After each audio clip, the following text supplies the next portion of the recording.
الله أكبر الله أكبر الله أكبر الله أكبر. ya haramta wa kanshi sannan ka ba mu labari ya maniyin namiji yake ya kuma maniyin mace yake sannan ka ba mu labari ta yaya ake samun namiji ta yaya kuma ake samun mace idan an yi saduwa tsakanin ma'aurata sannan ka ba mu labari yaya wannan annabi yake a bacci in yi bacci yaya yake kasancewa wannan annabin al'ummi wanda bai iya rubutu ko bai iya karatu ba sannan ka ba mu labari wa yake tare da shi daga cikin mala'iku. Annabi sallallahu alaihi wasallam sai ya karɓa ya rike alƙawari daga gare su akan cewa mutukar ya ba su labari to tabbas za su yi biyayya gare shi. Sai ya ce ina haɗa ku da Allah wanda ya saukar da altaura, shin kun san cewa shi Yaqub wato Isra'il ya taɓa yin wani ciwo mai tsanani ya kuma dade a kwance, saboda haka sai ya yi bakance idan Allah subhanahu wata'ala ya ba shi lafiya to zai haramta wa kansa mafi soyuwar abinci da kuma mafi soyuwar abin sha a gare shi. Mafi soyuwar abinci kuma a wajen shi dama shine naman rakumi, mafi soyuwar abin sha shine nonon rakumi. Sai suka ce haka ne, sai ce to Allah kai ne shi da gashi nan na ba su amsar abu na farko. Na biyu, annabi sallallahu alaihi wasallam yake cewa ina haɗa ku da Allah wanda babu ubangiji sai shi. Shin kun san cewa maniyin namiji mai kauri ne, maniyin mace kuma yana da fatsi-fatsi ne, yana kuma da tsararo ne ba da kauri ba ne. Saboda haka duk lokacin da aka sani tsakanin mace da namiji, idan dai ya zamanto cewa maniyin ɗaya daga ciki ya yi sama, to yaron sai ya biyo ɓangaren shi, sai ya zama yaron sai ya zama namiji ya kuma yi kama da shi. Idan na namiji ne ya zama ya yi sama. Akwai wasu ruwayoyin kuma da suka fassara suka ce idan na namiji ya riga to sai ya zama to yaron sai ya kama da shi. Idan kuma ya yi sama yaron sai ya zama namiji. Idan ya yi sama ya kuma riga sai yaron sai ya zama namiji kuma sai ya kama da shi. Haka ma na mace.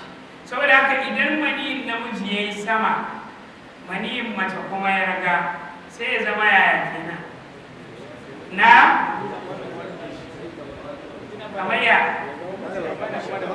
A'a. Idan maniyin namiji ya riga kuma maniyin mace ya sama, sai ya zama ya kenan? Sai ta zama mace mai kama da babanta. Idan kuma maniyin mace ya riga amma kuma maniyin namiji yana sama ba, sai ya zama namiji. Yau wato shi sai za ku ga wani lokacin sai ku ga gashi namiji amma baba shi yake kama da ko ka taba gani ba Mahmuda? Ka taba gani? Yawwa, wata kuma za ka ga mace ce, akwai wacce na sani mace ce amma har tafiya ta irin ta babanta ce, da gajarta ta da komai irin ta babanta ce. Wani lokacin kuma ana iya haɗa duka guda biyu. Saboda haka ya ba su amsoshi guda nawa kenan? Amsoshi guda biyu ce. Na uku, ina haɗa ku da Allah, kun san cewa shi wannan annabin wanda yake al'ummi wanda baya rubutu baya karatu, idanuwansa suna yin bacci amma kuma zuciyarsa ba ta bacci. Sai suka ce haka ne. Sai ya ce waliyina daga cikin mala'iku shine wa? Shine Jibril. Kuma Allah ma bai taɓa aiko wani annabi face suna tare da Jibril.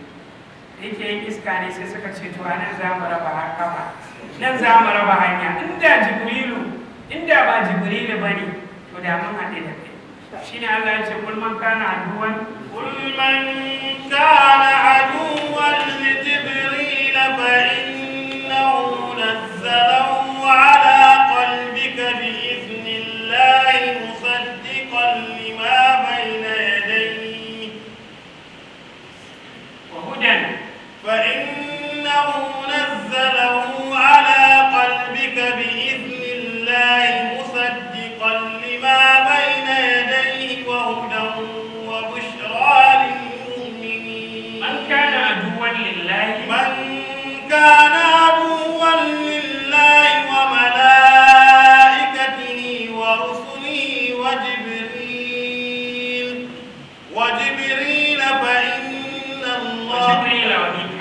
وجبريل وميكال فإن الله عدو للكافرين.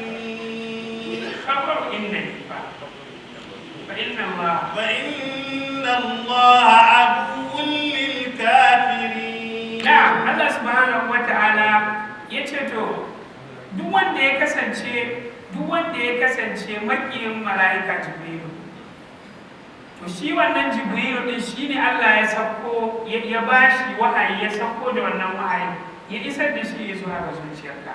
Saboda haka wanda yake kiyayya da mala'iku da Jibrilu da Mikala, to Allah shi ma yana kin kafirai. Saboda haka a takaice shine kun ga abinda ayat take nunawa shine shi a Yaqub shi ya haramta wa kansa cin nama rakumi amma babu a taura. Shi sa Allah ya ce fa man iftara على الله الكذب من بعد ذلك فأولئك هم الظالمون. فمن افترى على الله الكذب من بعد ذلك تند bayani ya zo dalla to duk wanda ya ƙara yi wa Allah ƙarya bayan wannan bayanin to fa ulaika humuz zalimun, waɗannan su ne azzalimin. Qul sadaqallah فاتبعوا ملة إبراهيم حنيفا وما كان من المشركين. قل صدق الله فشي الله يا gaskiya saboda Allah subhanahu wataala duk abin da ya faɗa gaskiya ne. Wa man asdaqu min Allah qila wa man asdaqu min Allah haditha. Saboda haka babu wanda Allah yake jin kunya balle ya masa ƙarya, ba wanda Allah subhanahu wataala yake jin nauyi balle ya ƙarya. Yawanci abin da yake jawo kai ƙarya shine saboda jin nauyin wani ko wani yana sama da kai. To Allah subhanahu wataala yana sama da kowa. Inna Allah kana aliyan kabira.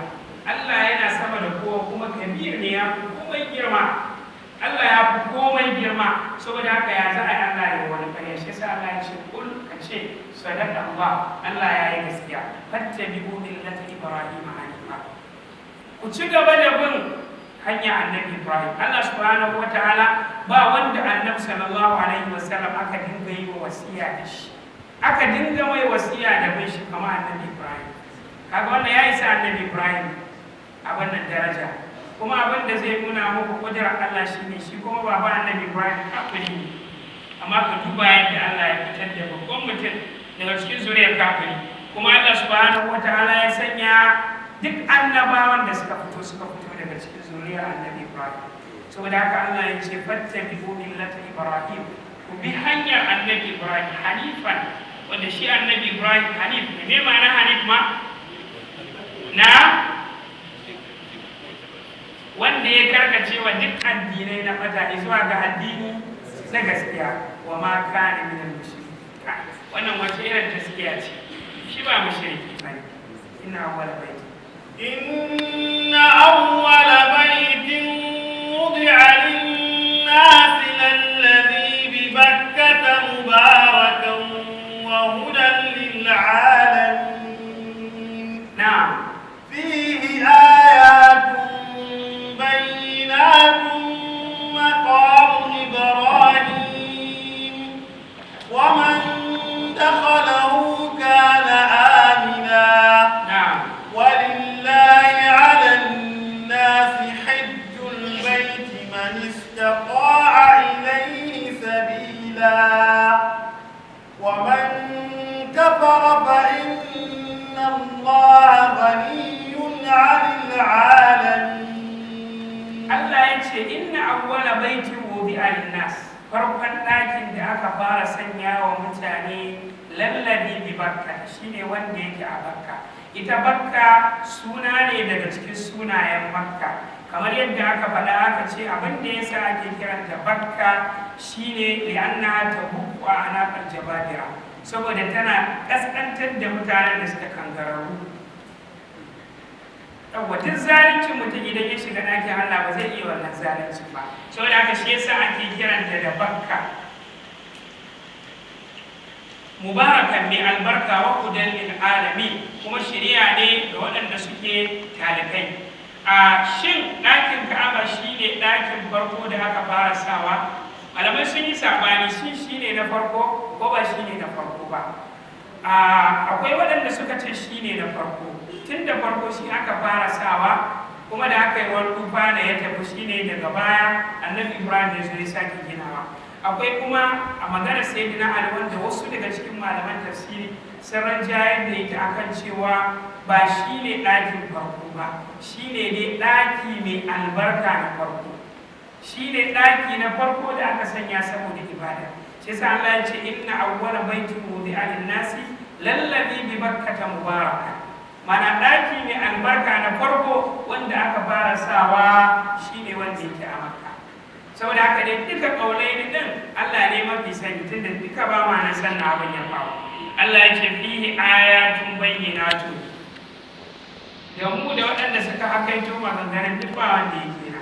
Fihi ayatun bayyinatun, a cikin shi wannan ɗakin akwai ayatun bayyina, akwai alamomi waɗanda suke bayyanannu, waɗanda suke nuna ƙudurar Allah subhanahu wa ta'ala, waɗanda suke nuna girman Allah subhanahu wa ta'ala. Allah madaukakin sarki ya ce wa man dakhalahu kana amina, duk wanda ya shiga ɗakin Allah kana aminan zai zama amintacce. Saboda me? Saboda har a zamanin jahiliya duk mutumin da ya haɗu da wanda ya kashe baban shi ma, to ba zai iya kashe shi wanda yana cikin ɗakin Allah. Saboda haka sun kasance suna girmama wannan ɗakin, suna girmama shi. Saboda haka shi yasa Qurayshawa a zamanin da ba sa yadda ka zo ma ka yi dawafi da kayanka, sai dai ka yi haya na, sai dai ka yi tsirara ko kuma ka yi haya. Amma dai sun ce ba zai yi tufan da ka saba wa Allah ka yi dawafi da shi ba. Saboda haka wata mace ta zo haka za ta yi dawafi tsirara, al-yawma yabdu babuhu wa ma bada minhu kama uhilla. Saboda haka suke yi. So kaga wannan yana nuna maka cewa kenan tun da can suna girmama ɗakin. Annabi sallallahu alaihi wasallam a lokacin yana ɗan shekara 35, saura shekara nawa a haihu shi, saura shekaru 5. Saboda haka Qurayshawa sun sabunta gidan ɗakin Ka'aba. Saboda haka saboda yadda suke girmama ɗakin, kowace ƙabila tana so ya zamanto ita ce za ta ɗauki Hajarul Aswad ta sa shi a wurinsa. Saboda haka wannan yasa suka yi saɓani akan waye ya kamata ya ɗauki Hajarul Aswad ya liƙa shi a cikin Ka'aba. Kowa ya ce shi ya kamata, so ƙarshe dai da aka yi jayayya sai aka ce to kawai duk wanda ya fara shigowa ta kofa kaza to kawai yi mana hukunci. Sai Annabi sallallahu alaihi wasallam ya zama shi ya fara shigowa, sai musu hukunci da cewa kowa sai musu hukunci da a sanya shi akan mayafi, sai kowace ta rage gefe. Allah ya ce walillahi ala an-nasi hijjul baiti man istata'a ilayhi sabila. Allah madaukakin sarki ya wajabta wa mutane hijjul baiti, ma'ana ziyartar ɗakinsa da kuma yin aikin hajji. Man istata'a ilayhi sabila, ga wanda ya samu. Fihi ayatun bayyana, akwai ayoyi bayyananu makamu Ibrahim ko? Akwai makamu Ibrahim. Shi makamu Ibrahim wasu malaman tafsirin suna cewa wurin da annabi Ibrahim yake takawa a lokacin da yake gina Ka'aba ko? Saboda ai ya tsaya ko? Wa idh yarfa'u Ibrahim al-qawa'ida min al-bayt wa Isma'il ko? Rabbana taqabbal minna innaka antas samiul alim. Yana gini shi kuma Isma'il yana biko. An ce shi ne hikimar da ta sa ba ce wa iz yarfa'u Ibrahimu wa Isma'ilu al-qawa'ida ba. Shi ne sirrin tafsirin da ba a jera su ba, saboda shi gini yake, shi kuma wannan yana nemo bulo. Shi sai ya ce wa iz yarfa'u Ibrahimu al-qawa'ida min al-bayti, sai aka ce wa Isma'ilu saboda haƙin nasu ba iri ɗaya bane. Saboda haka kaga na kace me Dr. ya ce da lebura da birkira ko suna aiki. Saboda haka ala kulli hal shine maqam Ibrahim. Wasu ko sun ce maqam Ibrahim shine duka wuraren da ya tsaya a lokacin aikin hajji. Na saboda haka Allah ya ce walillahi ala nasi hijjul bait. Wannan kara ne muka koma muka ya. Walillahi ala nasi hijjul bait. Allah Allah madaukakin sarki yake cewa akwai hajji akan mutane. Hajji ibada ce wacce Allah subhanahu wataala ya wajabta ta, wacce ta wajaba a cikin rayuwar mutane su ɗaya, kamar yadda ya zo a hadisin da Annabi sallallahu alaihi wasallam ya tattauna da Aqra' bin Habis. Annabi sallallahu alaihi wasallam da yake magana akan hajji, sai al-Aqra' bin Habis yake cewa da Annabi sallallahu alaihi wasallam a fi kulli amin ya Rasulullah, sai ya ce kowanne shekara ne, sai Annabi ya ce law qultu hada wajaban al-hajju marratan fama zada fa huwa tatawwu. Yace da na ce da ta wajaba hajji su ɗaya ne, duk abin da ya karu akan haka ya zama tatawwu. Saboda haka hajji wanda yake na dole shine so ɗaya. In mutum ya yi hajji so ɗaya, to abin da ya ƙara akan wannan hajjin to shi kuma tatawwu. Akwai matsaloli da yawa da suke da alaƙa da aikin hajji. Na farko shine shi hajji iri uku ne. Akwai abin da ake ce mai ifradi, akwai kuma tamattu'i, akwai kuma qiran. Shi hajji ifradi shine mutum ya ɗau niyya ranar 8 ga wata ta yadda zai yi hajji kawai shi kaɗai. Shi kuma tamattu'i shine mutum ya yi umara a ɗaya daga cikin watannin hajji, sannan ya zauna in ya cire kayan shi ya ci gaba da hajji. Waɗanne ne watannin hajji? Na'am? Kace me?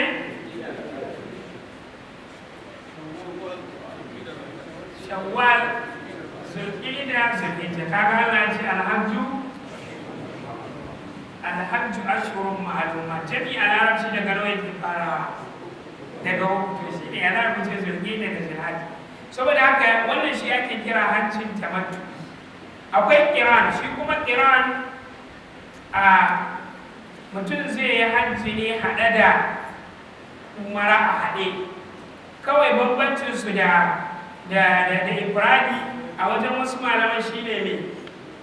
Shine me bambancin su da qiran da ifradi a wajen wasu malaman? Hadaya ce kawai bambancin su. Saboda haka duk ayyukan ma idan ya ga dama zai iya daidai kamar yadda mai ifradi zai.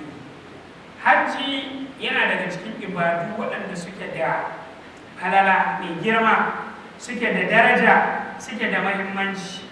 Annabi sallallahu alaihi wasallam yana cewa a cikin hadisi, hajji da umara suna kankare zunuban da mutum ya aikata a tsakaninsu, kamar yadda ziga-zigi yake kankara daudar da take cikin zinare da azurfa da kuma ƙarfi. Ina fatan mun gane. Za mu zo mu bayani akan siffar hajji, amma kafin nan za mu tattauna daga baya za mu tattauna akan abubuwan da suke da alaƙa da hajji. Shin hajji wajibi ne da ka samu kuɗi ka je, ko kuma za ka ɗan yin jinkiri? Kana da 'yan miliyan ukunka, kaga kana da kuɗin hajji, za ka ɗan yin ci gaba da jujjuyawa, ko kuma zai zamanto cewa ya wajaba daga zarar ka samu kuɗi kawai Allah ya kira ka sai ka ci. Malamai sun yi sabani. Akwai waɗanda suke ganin cewa alhajju alal fawq, wajibi ne kawai idan misali ka samu kuɗin hajji ka je. Saboda me? Saboda Allah ya umarni wajen gaggauta alkhairi, fastabiqul khairat wasari'u ila maghfiratin min rabbikum. Suka ce saboda haka wannan yana nuna cewa hajji ya wajaba mutum ya yi sauri ya je. Akwai waɗanda suka ce ba wajibi ba ne sai ka yi gaggawa, saboda akwai malaman tafsiri suna cewa wannan ayat ta walillahi ala nas hijjul bait ta sauka ne a shekara ta 10, ta sauka ne a shekara ta 3 a lokacin da aka yi yaƙin Uhud ta sauka. Amma Annabi sallallahu alaihi wasallam a wace shekara ya haji? A shekara ta nawa?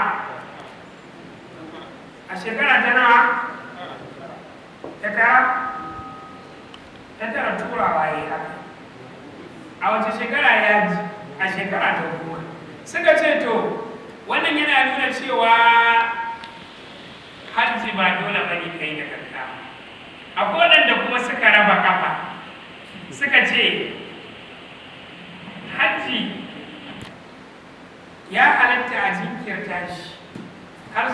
shekarun su ba shekara nawa saboda daga zarar ka zo 60 kana gaban lahira kana dab da mutuwa saboda annabi sallallahu alaihi wasallam ya ce a amaru ummati ma baina 60 ila 70 wa aqallu man yujawwizu zalik rayukan al'umma ta daga 60 ne zuwa 70 ɗan kaɗan ne suke wuce haka saboda haka in mutum ya zo 60 ya zo gaban lahira yana ɗan da shiga da wucewa lahira saboda haka zai iya jinkirtawa har zuwa lokacin da zai kai 60 amma daga zarar ya kai 60 to in dai yana da hali ya waje bane saboda ya shiga cikin shekarun togaciya yana cikin exceptional shekaru a shekarun togaciya yake ina fatan mun gane a hajji yana da sharuɗa daga cikin sharuɗan hajji shine kafin hajji ya wajaba a kanka sai mutum ya zama mai hankali sai mutum ya zama balagagge saboda haka yaro idan ya zamanto cewa ya yi hajji to hajjin nashi bai sarayan mai da hajjin farilla ba in ya girma sai ya sake shi yasa kamar yadda ya zo a hadisin kas'aniya ta daga yaro sama ta ce da annabi sallallahu alaihi wasallam ali hada hajjun wannan yana da hajji ko a kansa sai annabi sallallahu alaihi wasallam ya ce na'am wa me walakal ajr ladan naki saboda haka wannan sai ya nuna cewa kenan yaro karami ko mahaukaci idan ya hajji to bayan ya balaga ko ya girma sai ya sake insha Allah ta'ala idan Allah ya kai mu gobe za mu sake dawowa kan wannan ayar saboda mu yi bayani akan ragowar abin da yake da alaka da aikin hajji za mu amsa ko da tambaya ne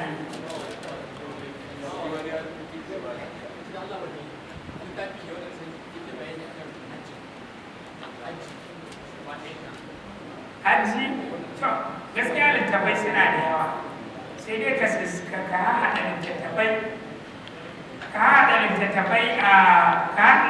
daga baya ka tashi amma dai daga cikin littattafai masu kyau akwai wani littafi da muka fassara insha Allah nan da sati 2 zai fito rayuwar annabi sallallahu alaihi wasallam a hajji ya yi kokari sosai wajen yadda za ka amfana da hajjin annabi sallallahu alaihi wasallam a rayuwarka ta yau da kullum na Sheikh Faisal bin Ali Al-Badani ya yi kokari sosai yana da cikin littattafai akwai kuma ka ɗauki Fathul Bari ka samu hadisin Jabir in kana da larabci za ka iya fahimtar abubuwa da yawa na akwai ya daga hannu na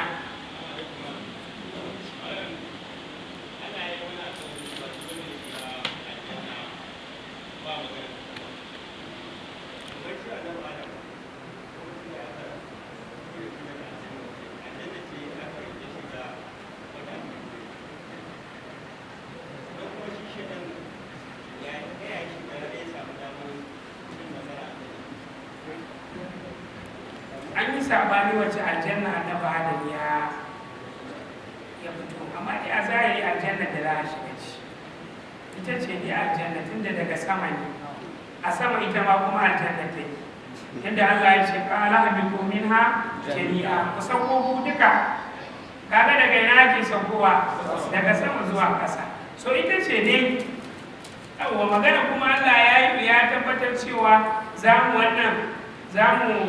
za mu dawwama to ai shi kuma annabi Adam din ba ya Allah bai masa wannan alƙawari ba tunda Allah ya riga ya kaddara cewa zai fito shi yasa lokacin da annabi Musa da annabi Adam suka haɗu sai annabi Musa yake cewa da shi kai ne ka fito da mu daga aljanna sai ce haba Musa ya kake zargi na akan abin da Allah ya riga ya kaddara shi kan ya halicce ni injiniya ka kace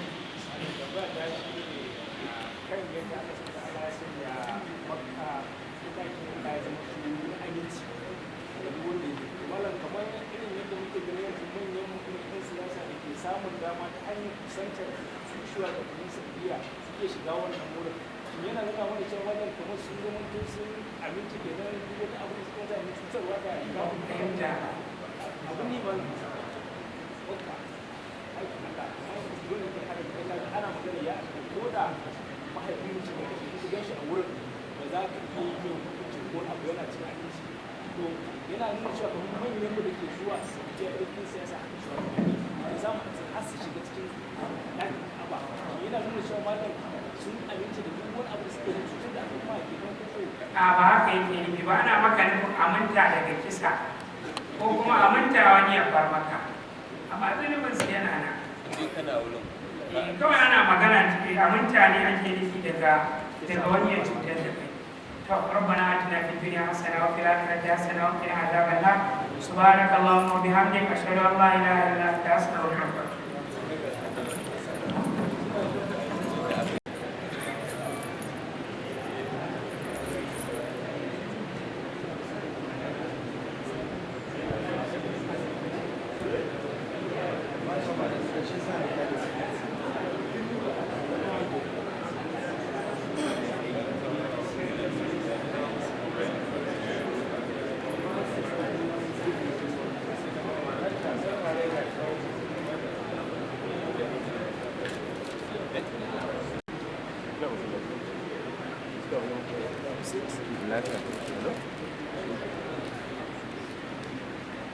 بسم الله الرحمن الرحيم والصلاة والسلام على رسول الله وعلى آله وصحبه وسلم تسليما كثيرا وبعد السلام عليكم ورحمة الله وبركاته.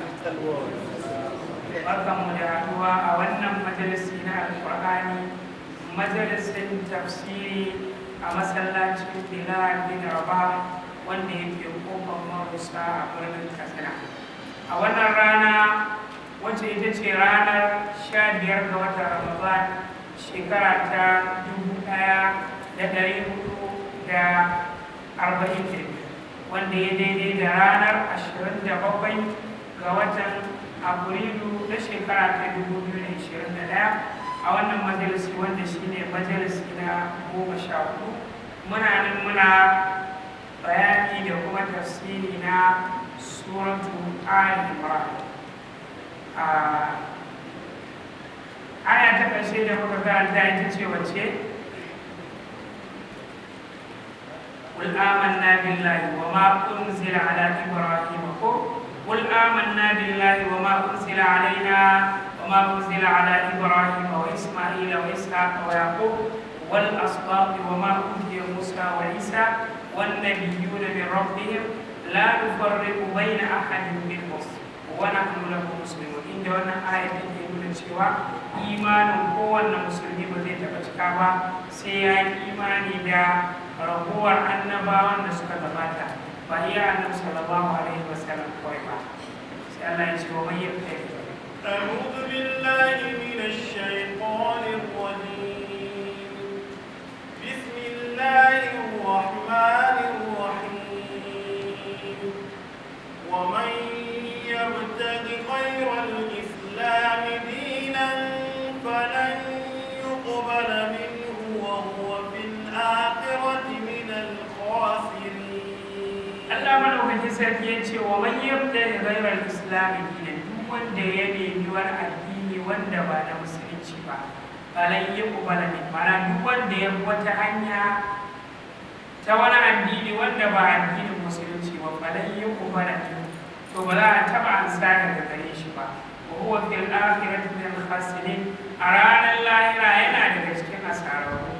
Saboda haka wannan ayar tana ƙarin bayani ne game da ayar da ta gabata. Wace aya kenan? Na? Wace aya kenan? Inna dina inda Allahi al-Islam, ko ba ta gabata ba? Yawwa, saboda haka wannan ayar tana ƙarin bayani ne game da ayar inna dina inda Allahi al-Islam. Addini wanda yake a wajen Allah, wanda yake karɓaɓɓe yardajje ansashe shine musulunci. Saboda haka shine iya addini wanda Allah subhanahu wataala ya yarda da shi, kuma shine addini wanda Allah madaukakin sarki yake ba da lada a kan shi. Kaifa yahdi Allahu qauman kafaru ba'da imanihim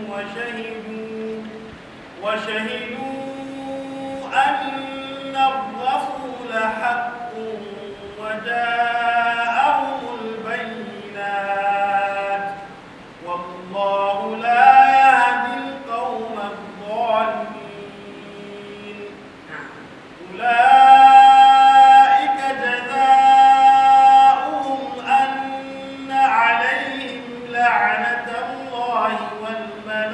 والملائكة أن عليهم لعنة الله والملائكة والناس أجمعين خالدين فيها لا يخفف عنهم العذاب ولا هم ينظرون إلا الذين تابوا من بعد ذلك وأصلحوا فإن الله غفور رحيم. Allah ya ce kaifa yahdillahu qauman kafaru ba'da imani. Yaya Allah zai shirye mutanen da ya zamanto cewa sun kafirta bayan sun imani. Mana bayan sun yi imani da Allah sai kuma suka yarda. Wa shahidu anna rasula haqqun, kuma sun shaida cewa manzo gaskiya ne. Wa ja'ahumul bayyinat, kuma hujjoji sun zo musu. Wallahu la yahdi al-qawma adh-dhalimin. Allah subhanahu wa ta'ala baya shiryar da mutanen da suke azzalimai. Kamar yadda wasu malaman tafsirin irin su Abdullahi ibn Abbas suka faɗa, wannan ayar tana magana ne akan wani mutum daga cikin mutanen Madina. Ya musulunta sannan sai ya yarda ya haɗu da mushrikai, sannan kuma sai ya yi nadama, sai ya aika wa mutanensa akan su tambaya Annabi sallallahu alaihi wasallam ko yana da tuba. To shine Allah subhanahu wataala yake cewa ulaika jazaohum anna alaihim la'natullah, sakamakon waɗannan shine la'anar Allah wal mala'ika da ta mala'iku wan nasi ajma'in da kuma ta dukkan mutane. Sai Allah ya ce khalidina fiha, suna masu dawwama la yukaffafu anhum al'adab, ba za a sauƙaƙa musu azaba ba wala hum yunzarun, kuma ba za a jirace su ba. Da yake Allah subhanahu wataala mai rahama ne, duk abin da kai in dai ka tuba kafin ka mutu to Allah ya amsa. Sai Allah subhanahu wataala ya ce hanzari ba gudu ba, illal ladina tabu min ba'di dalika, sai fa waɗanda suka tuba kafin bayan haka, mana bayan haka suka tuba ko duk da sun yi shirka, amma in dai sun tuba to Allah subhanahu wataala zai gafarta musu matukar sun tuba kafin su mutu. Shine ma'ana illal ladina tabu wa aslahu min ba'di dhalika wa aslahu, sai waɗanda suka tuba bayan haka wa aslahu suka gyara. Fa inna Allaha ghafurur rahim, Allah subhanahu wataala mai yawan gafara ne, kuma Allah subhanahu wataala mai yawan rahama ne. Ina fatan mun gane. Allah madaukakin sarki ya maimaita aya a suratul nisa, inna Allaha la yaghfiru an yushraka bihi wa yaghfiru ma duna dhalika liman yasha. Allah baya gafartawa idan aka shirka da shi, amma yana gafarta abin da bai sai wannan ba. Saboda haka hatta ita ma shirka in dai ka tuba to Allah subhanahu wataala zai amsa matuƙar baka kai gargaran mutuwa ba. Inna Allaha yaqbalu tawbatal abdi ma lam yughargir. Allah yana karɓar tuban bawa matuƙar bai je gargaran mutuwa ba. Man taba qabla an tatlu'a ash-shamsu min maghribiha taba Allahu alayhi. In mutumin da ya tuba kafin rana ta tsiro, duk wanda ya tuba kafin rana ta tsiro daga yamma to taba Allahu alayhi, Allah subhanahu wataala zai karɓi tubansa. Duk wanda ya tuba kafin rana ta fito daga yamma, saboda idan rana ta fito daga yamma la yanfa'u nafsan imanuha lam takun amanat min qabl. In dai rana ta riga ta fito daga yamma, duk wanda bai imani ba to imaninsa a wannan lokacin ba zai taɓa yin amfani ba. Saboda haka shi yasa Allah ya ce illal ladina tabu min ba'di dhalika wa aslahu, sai fa waɗanda suka tuba bayan haka wa aslahu suka gyara. Fa inna Allaha ghafurur rahim, Allah madaukakin sarki mai yawan gafara ne, kuma Allah madaukakin sarki mai yawan rahama ne. Saboda haka Allah subhanahu wataala mai yawan gafara ne, mai yawan rahama ne. Dan haka in kai shirka, komai yawan abin da ka shirkanta, in ka tuba to al-islamu ya cibbu ma qablahu.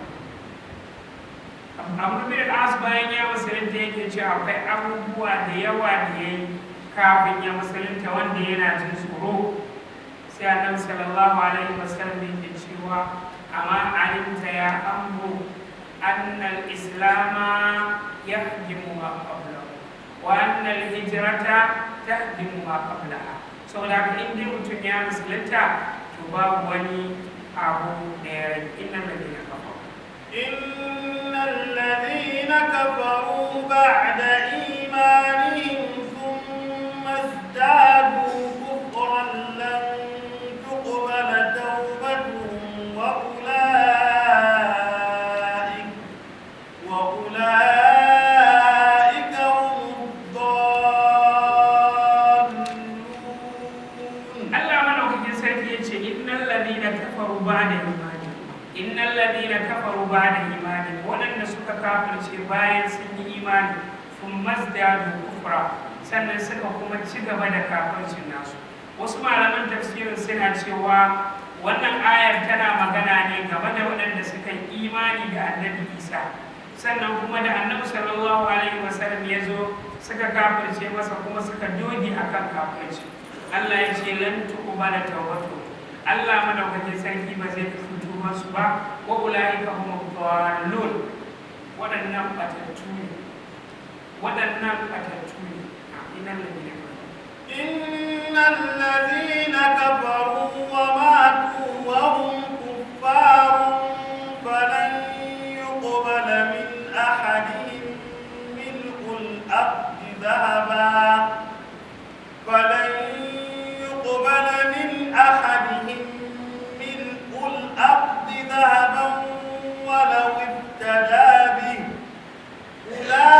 ulaika lahum adhabun alim wa ma lahum min nasirin.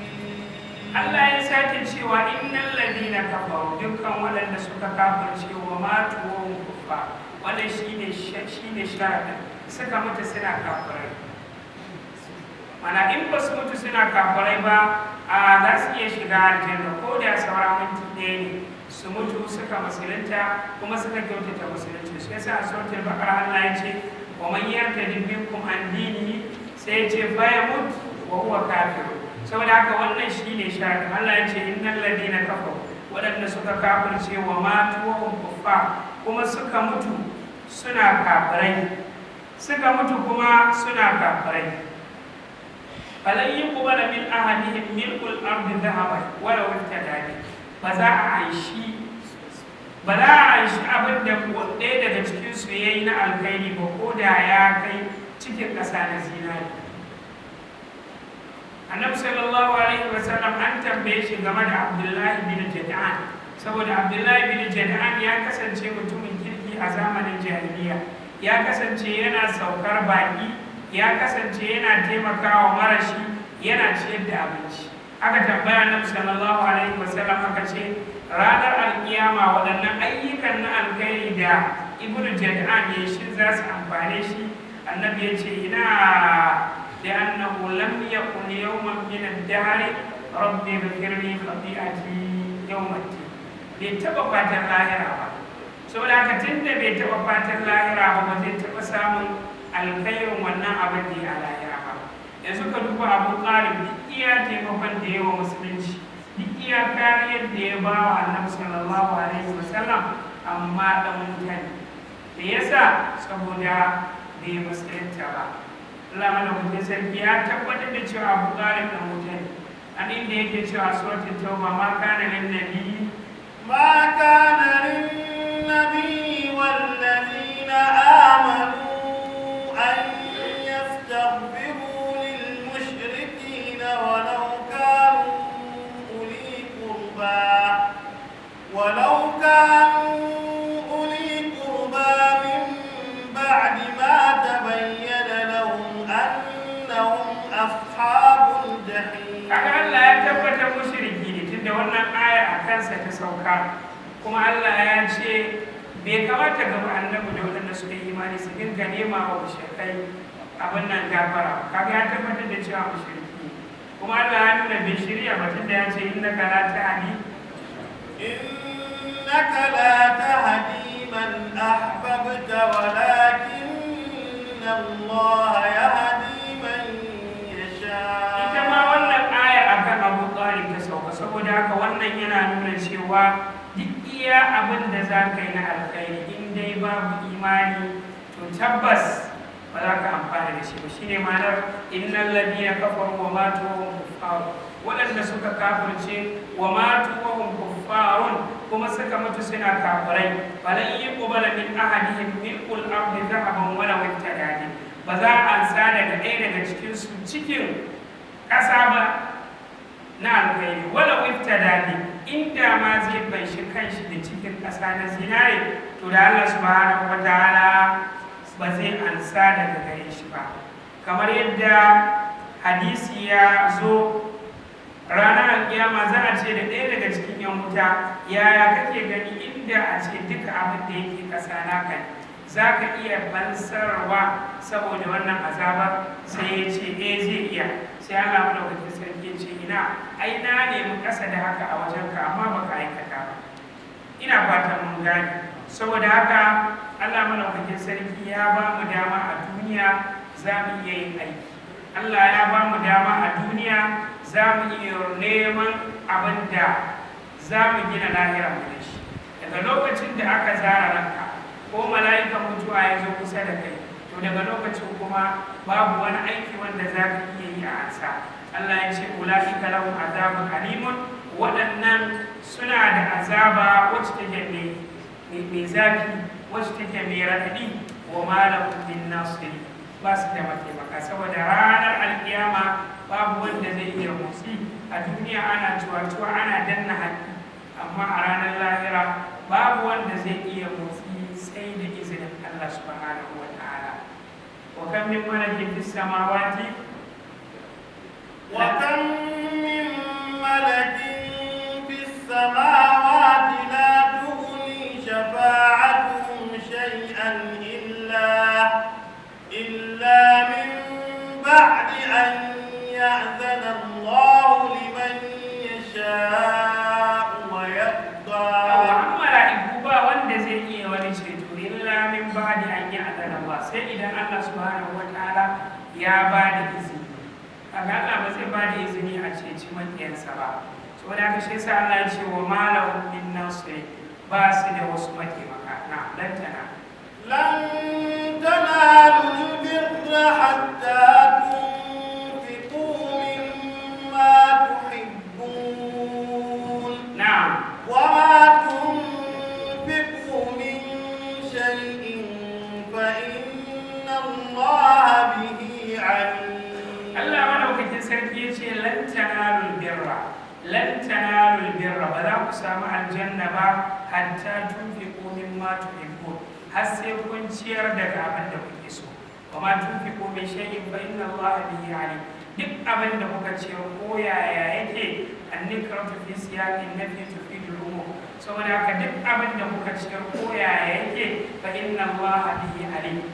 Allah madaukakin sarki yana sane da wannan abin da kuka ciyar. Wannan ayat tana nuna cewa idan kana son ka samu lada, in kana son ka samu lada mai yawa, to ka ɗauki abin da ka fi so a duniya sai ka ba da shi saboda Allah subhanahu wa ta'ala. Shi yasa kamar yadda aka rawaito Abu Talha, ɗaya daga cikin sahabban Annabi sallallahu alaihi wasallam, yana da wata gona mai suna ne, ya sunan gonar Bairuha. Saboda haka lokacin da aka saukar da wannan ayat ta lan tanalul birra, ba za ku samu aljanna ba ko kuma ba za ku samu ladan aljanna ba har sai kun ciyar daga abin da kuke so. Sai ga shi a duniya ba abin da yake da shi wanda ya fi tsada ya fi soyuwa a gare shi fiye da Bairuha. Saboda haka sai ya ce da Annabi sallallahu alaihi wasallam ga Bairuha nan, ya je ya sa ta yadda yake so. Sai Annabi sallallahu alaihi wasallam ya ce zalika malur rabi, sai ce je ya raba wa ɗan uwan shi ko kusantar shi.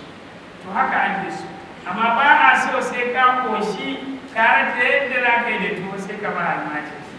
Wannan ba sadaka ba ce mai cikakken lada. Ya ayyuhal ladina amanu anfiqu min tayyibati. Ya ayyuhal ladina amanu anfiqu min tayyibati ma kasabtum wa mimma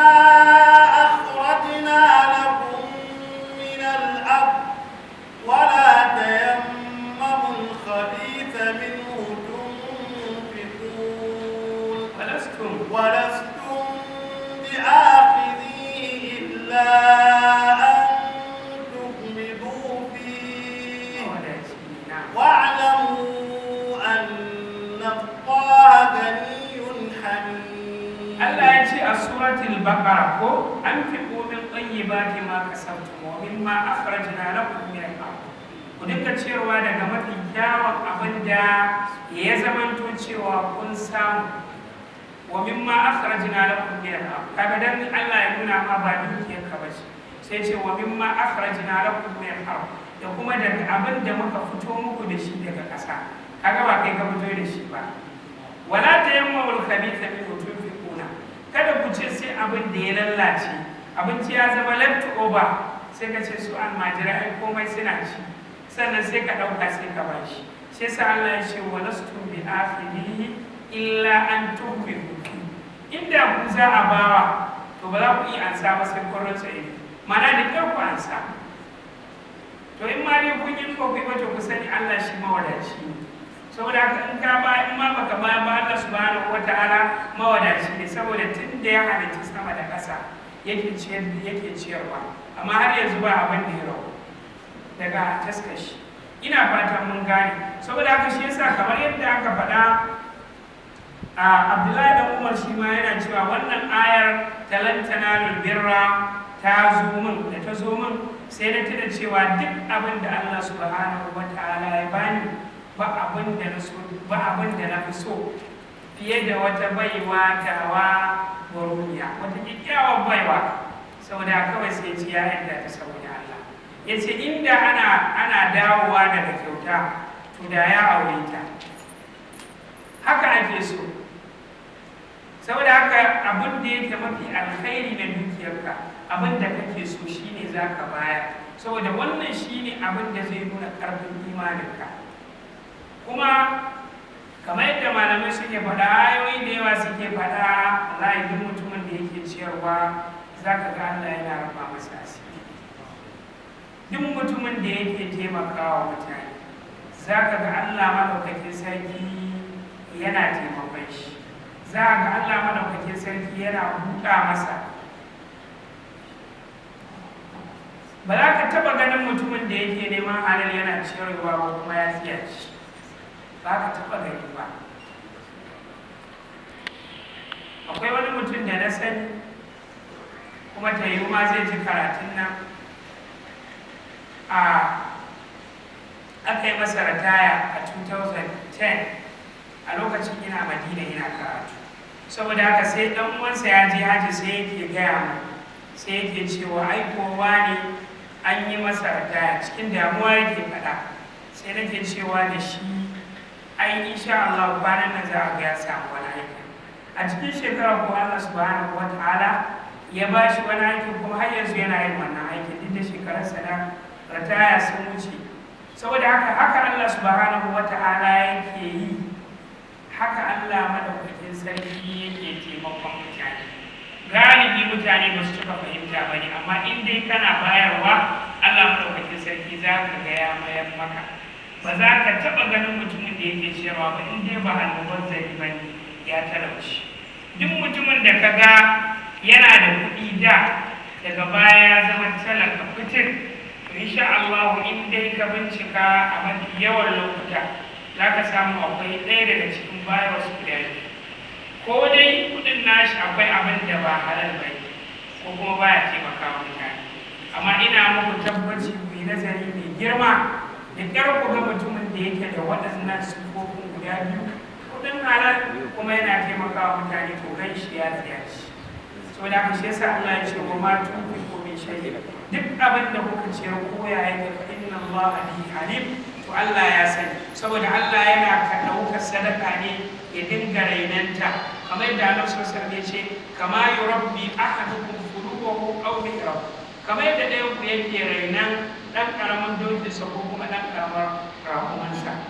Saboda haka Allah subhanahu wataala kamar yadda yake rainan sadaka, haka yake kwashewa riba albarka, ko kama Allahu riba wa yurbi sadaqat. Saboda haka yana da kyau mutum ya dage. Kuma daga cikin kurakuran da ake faɗawa shine ko yaushe idan aka yi magana sadaka, abin da yake fara zuwa wa mutane shine masu kuɗi. Alhalin kuma kowa zai yi sadaka ne gwargwadon ƙarfinsa. Ittaqun nara walau bi shiqqi tamra. Ku ji tsoron Allah ko da tsagin dabino. Ko da tsagin dabino. Saboda haka in dai mutum Allah subhanahu subhanahu wataala ya taimake shi yana sadaka ko ya take. Kowa kamar da Allah ce walladina la yajiduna illa juhudahum, saboda kowa zai yi sadaka ne gwargwado. Wani zai iya sadakan miliyan 1, wani ta 1,000, wani ta 10,000, wani ta 20,000, wani ma sadakan naira 10 zai iya, wani zai iya sadakan naira 5. saboda haka kamar da Annabi sallallahu alaihi wasallam ya ce la taqiranna min al-ma'ruf shay'an, kada ka raina abin da za ka yi na alkhairi ko da yayi. Ko miya ce ka ba makocinka, ya Aba Dharr idza qabatta maraqan fa akthir ma'a wa ta'ahad jirana. Ya kai Abu Dharr al-Ghifari, idan kai miya to fa akthir maraqa, ka yawaita romanta, wa ta'ahad jirana. Kuma wato ita sadaka da kuma taimakon mutane tarbiyya, duk waɗanda suke zuwa Saudiya musamman da azumi za su dinga ganin irin yadda ake sanya sufura ta dabino.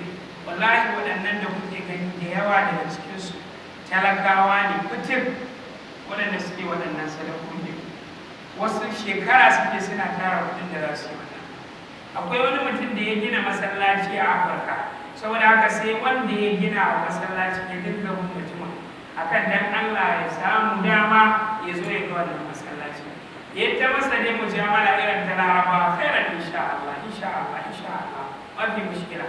Saboda ƙarshe da shi dan mutumin ya ga wannan mutumin ya dani akan sai babansa ya zo ya gani, sai yake ce masa wani abin da nake so in gaya maka shine babana da kake gani wannan masallacin da ya gina haya yake da motar shi riyal 5 riyal 10 da haka ya tara kuɗi ya gina masallaci.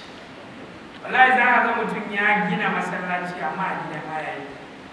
Akwai mutumin da na sani ya yi rijiyoyi sun fi 10 a Najeriya kawai, amma kuma a gidan haya yake. Yanzu kuma wani anan yana da gidaje 10 amma bai taɓa haka rijiya ba. Idan an zo neman sadaka sai dai ya ba da canjin goro. Allah ya ce kullum da hali. كل الطعام كان حلا لبني إسرائيل إلا ما حرم إسرائيل على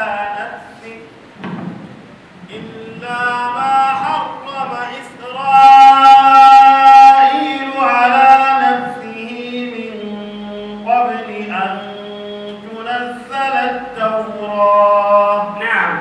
قل فأتوا بالتوراة فاتلوها إن كنتم صادقين. نعم. الله يقول كل الطعام كان إلا لبني إسرائيل، هو أن أبنشي على الليل بني إسرائيل إلا ما حرم إسرائيل على نفسه، سيف أبنشي إسرائيل da kansa ya haramta wa kanshi. Wa Isra'il na Yaqub. Yahudawa suna riya cewa a cikin addininsu an haramta cin rakumi. An haramta cin rakumi. Shi Allah subhanahu wataala yake karyata su a cikin wannan aya. Yace kullu ta'ani kana illa li bani Isra'ila. Duk wani abinci da ka sani to halal ne ga bani Isra'ila. Illa ma harrama Isra'ilu ala nafsi, sai fa abin da shi Isra'ilu wato annabi Yaqub ya haramta wa kansa. Min qabli an tunazzala at-taura, lokacin ma da ya haramta wa kansa kwata ma ba a ma saukar da at-taura ba.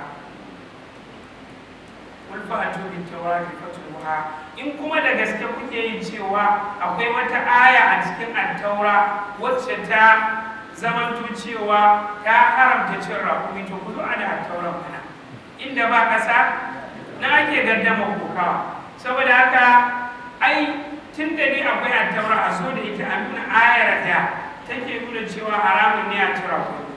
Allah ya ce kul fa'tu bit taurati fatluha, ku karanta ta in kuntum sadiqin, in dai har da gaske. Kamar yadda Imam Muhammad ya rawaito hadisi daga Abdullahi dan Abbas. Abdullahi dan Abbas yake cewa Yahudawa, wasu daga cikin Yahudawa sun zo wajen Annabi sallallahu alaihi wasallam suka ce masa za mu tambaye ka abubuwa guda huɗu.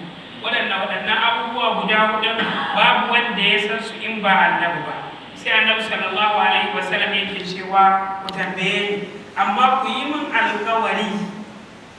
min alƙawari cewa idan na gaya muku za الله